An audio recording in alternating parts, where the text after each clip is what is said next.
تنظیم علیرضا امیری، ضبط میکس و مسترینگ صابر احمدی.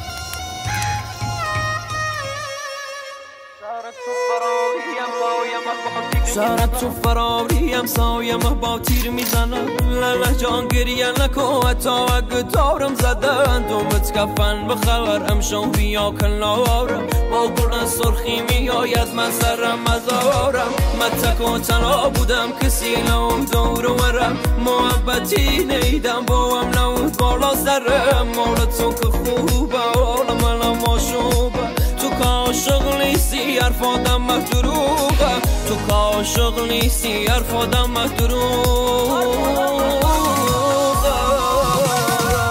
ربرم دلم میام شوفر چه شرم میام تو کاری باشم کردی از خود من بدم میام دو بکتی مادن تا مرز کل داغی انقدر کل شق بودم صدا میزدی آقی انقدر کل شق بودم صدا میزدی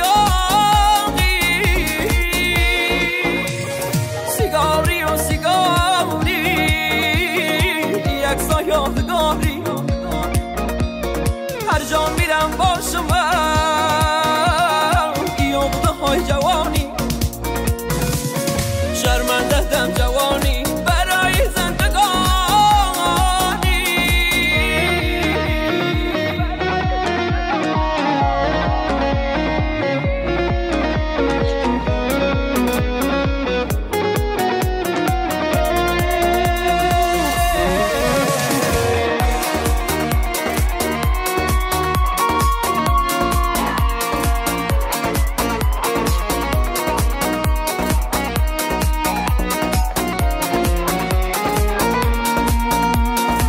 حسرت خیلی چیزا مونده دلم بو خدا توی چار دیواری ابسم توی غمام هر شو با چشاخی سر روزانو میذارم میام روی دولتم مینارم کینه بی انقضا دل پره بنا خدا همه گربه صفت و عشق یاد و بی وفا ای دل شور زار سینه سوخته روزگاره به لطف کارای تو تا ابده گرفتاره به لطف کارای تو تا ابده گرفتاره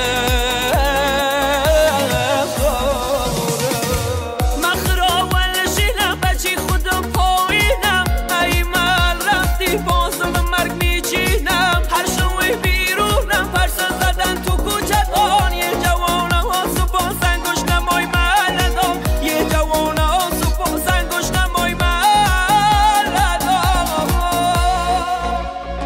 هنو تخص و لجبازم با ایشکی نمیسازم پشتم به خودم گرمه به ایشکی نمینازم پشتم به خودم گرمه